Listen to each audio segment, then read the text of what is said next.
Hey everybody, and welcome back to Lindsey's Little Library. So today is BookList Thursday, and BookList Thursday is something I do with Sarah over at Sarah's Nightstand.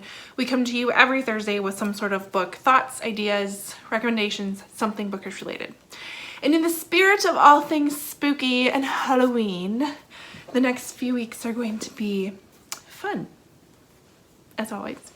So today's subject is zombies and witches and werewolves. Oh my. Yep, it is. So I love reading spooky, creepy books around this time of year. So I have a few books next to me that have some sort of zombie, witch, werewolf, some sort of paranormal situation going on that I want to talk about. So first one, I'm going to go with the obvious. Probably doesn't even have to be said because, you know, I already have my 5 books, but I feel like it just, of all of the topics in the world, this is important one to bring up this book in when we're talking about witches and werewolves and all those kind of creatures. Is any of the Harry Potter books. We've got werewolves, we have witches, we don't really have zombies, we have ghosts, we have, I mean, you have the whole gamut in one series. You can't go wrong, right? All right, so besides the obvious, let's talk about I've got some zombies, I've got some witches, and I've got some werewolves. So let's start with zombies. And I'm gonna bring up Red Hill again by Jamie Mcguire. I know I've talked about this book a number of times. Not enough people are reading it, people. Read this book.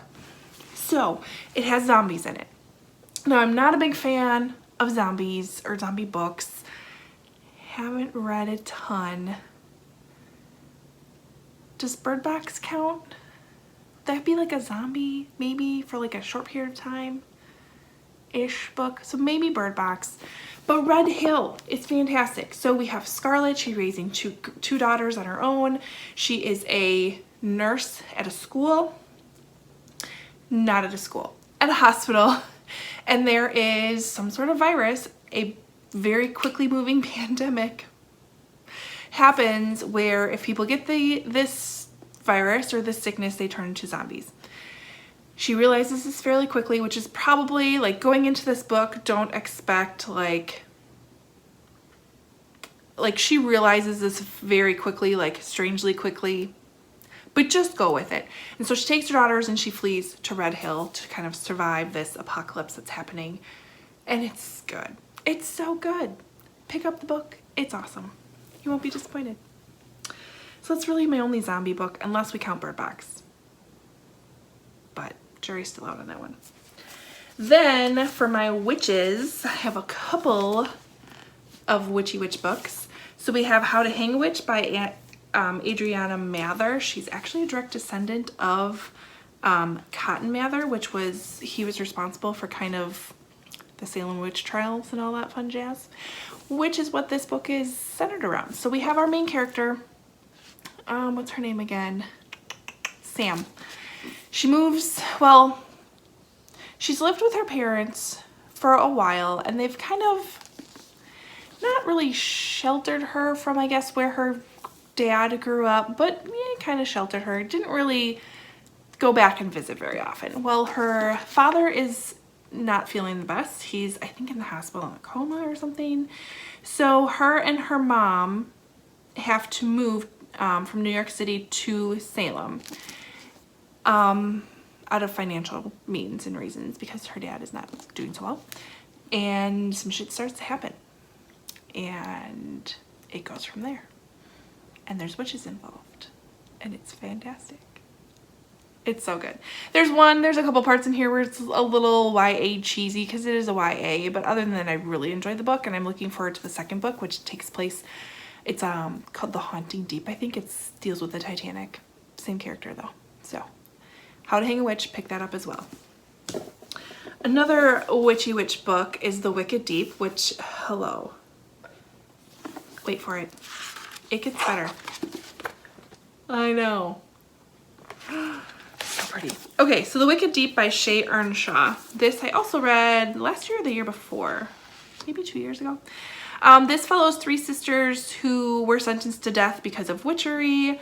They were basically drowned in the deep waters that are surrounding this town. Every year, I think it's like every October, every summer, one of the sisters, the sisters, all three of them return, stealing the bodies of three troubled girls so that they may seek their revenge, luring boys into Sparrow's Harbor and pulling them under. And they come back. And it's glorious. Again, YA, so it reads really quick. Parts of it can be a little cheesy, but overall, I really enjoyed this. It takes place in Sparrow, Oregon. Now, 1822 is the original story of the Swan sisters, and then we go forward from there. And oh, I love it, and I love how pretty the book is. And these two, I mean, they're fairly short. They go really, really quick. So if you're looking for a quick witchy read. So then we're on to our werewolves. So werewolves, like in a literal sense, the only one I've really read about is in Harry Potter. But I know this amazing author. Her name is Jennifer McMahon, and in her book we've got the Night Sister and we have the Winter People, and there are creatures in these two books that give me werewolf vibes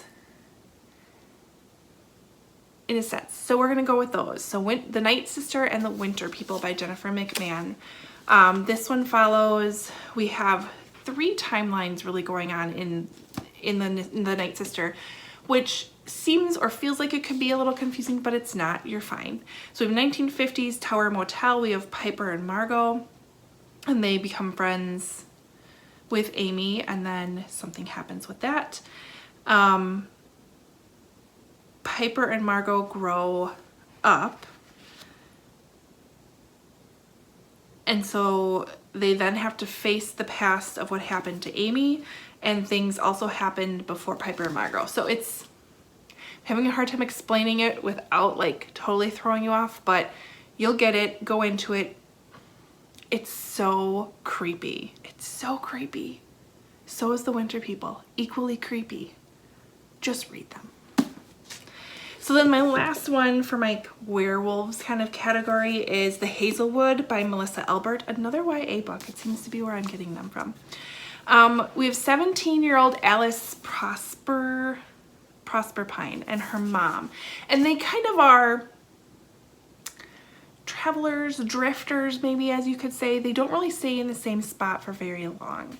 And they are, let's see, Alice's grandmother wrote a book called The Hazelwood. And it's very rare. Not many people can get their hands on it. There's almost a cult following behind The Hazelwood. Alice doesn't know a whole lot about her grandmother, doesn't know a whole lot about the book, has read a few of the stories, but not much. Her mom really won't talk to her about it. One day, I think she either wakes up or she comes home from school or something like that, and her mom is gone, and there's all that is left is a message that says, "Stay away from the Hazelwood." Do you think Alice listens? No, she is gonna go get her mom, and she has to kind of solve this little mystery of her grandmother and the Hazelwood and everything that is involved with that. And there are some creatures, because the Hazelwood is not like your fairy tale little book here. It is creepy. It is not happily ever after. It's creepy. So there is a second book for this that I have, and it's called The Night Country. I don't know how many books there's going to be. But look at these end pages. They're just as gorgeous. Same with these end pages, right? So pretty. So I should add this maybe to my October list of books to read. I don't know. We'll see. Anyways, pick up The Hazelwood if you're looking for another creepy, not directly werewolves, but beastly scary book. Something like that. So there are my recommendations for zombies, witches, and werewolves. Oh my. Hop over to Sarah's channel, see what she has for us today. I'm sure she's got some zombies. She's more, or no, maybe not. I don't know. We'll see what she has. Otherwise, comment below if you've got any good zombies, witches, or werewolves books that you want me to pick up.